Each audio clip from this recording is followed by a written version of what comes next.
Hey guys, it's Matt with BleepinJeep.com, and today we are going to... what are we going to do? Today we are going to build a submarine. No, that's not it.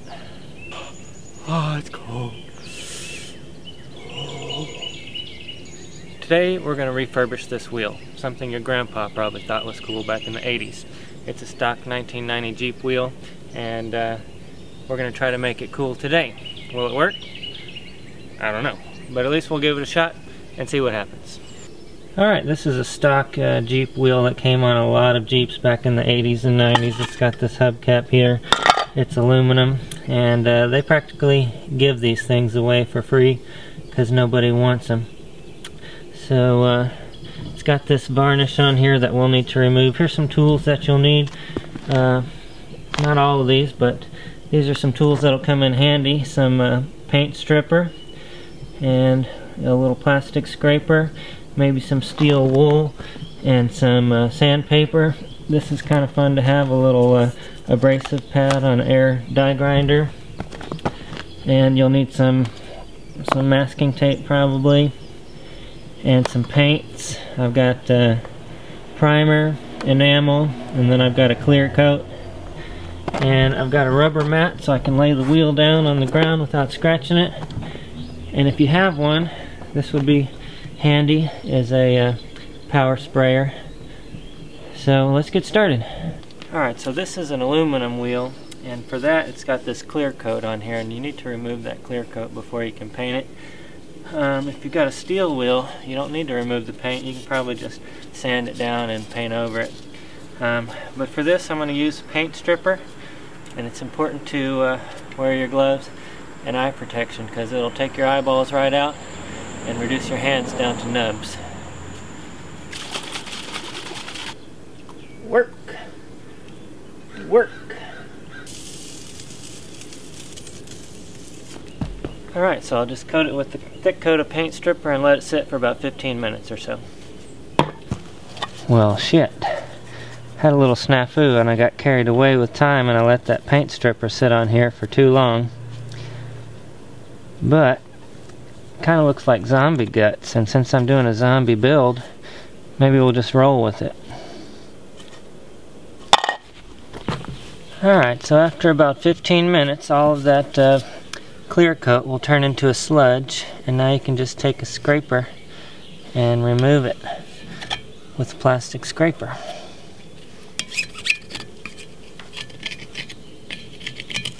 Then get what you can't get with the scraper with the brush. Alright, I think I've got most of it. Now what I'll do is I'll wash it off with the power washer. Now if you don't have a power washer, I'd try to use hot water if you can. And to get that, you can just hook your garden hose up to your laundry behind your washer, behind your washing machine. Now why not your hot water heater, you ask? Well, that bottom spout on your hot water heater will only have cold water coming out because it'll just recycle the cold water straight through. So hook a garden hose up to your hot water on your washing machine and you'll be able to spray this down and get it really clean.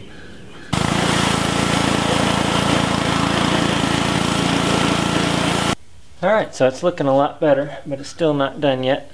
Now this is my favorite tool. This is an abrasive pad on an angle die grinder here. And you can use that to really smooth this up pretty good. But if you don't have this, let me show you a little trick.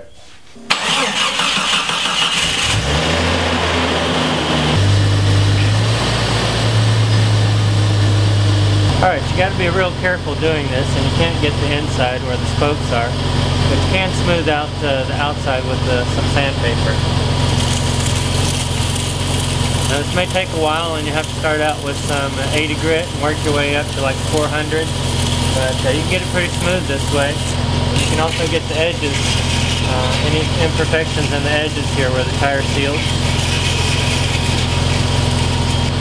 And on the back side too.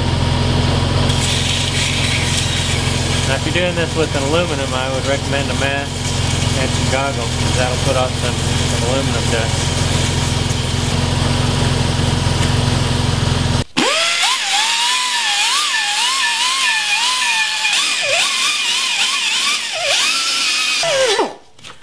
Alright, I've roughed it up pretty good there for paint, if you're going to polish this, I wouldn't rough it up quite as much, and then you could start working from here on your sandpaper, smoothing all these blemishes out. Now we're just going to paint it, so I think it's ready for its first coat. First thing I'll do is just paint the back of it with the primer.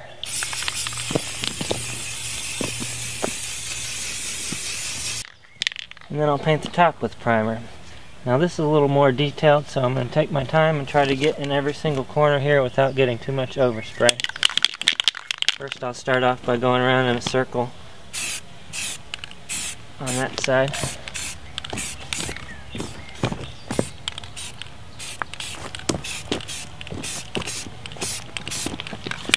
Then I'll go on the opposite side.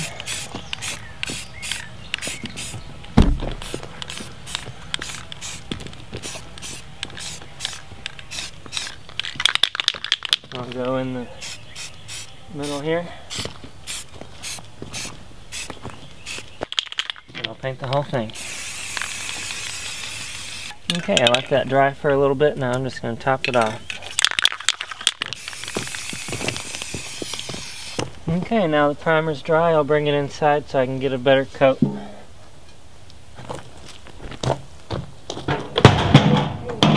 Alright, it's important that I don't have a lot of wind for this coat, but I still want it to be ventilated, and so I'm going to put a fan up here.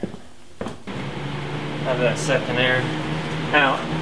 Now I'll just use this to do the same thing for the black coat.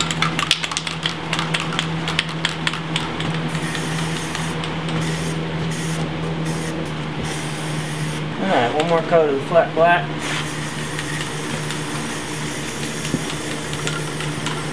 Alright, so the flat black is dry now, and you could leave it like this, but I'm going to give it a little special touch, and I'm going to paint these spokes a different color. So to do that, I'm just going to use some masking tape.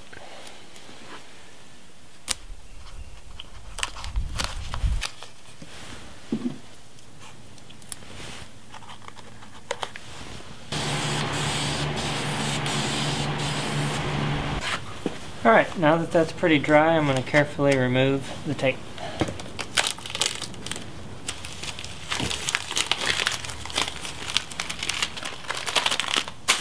Alright, now I know what you're thinking.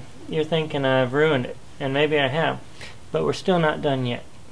Now what I'm going to do is paint it black again, but a very light black.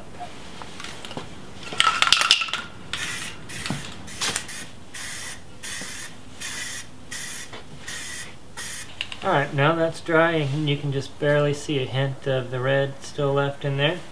And I bought some matte clear coat. Now this is going to add a little bit of gloss even though it's matte, but in my case that's going to be okay.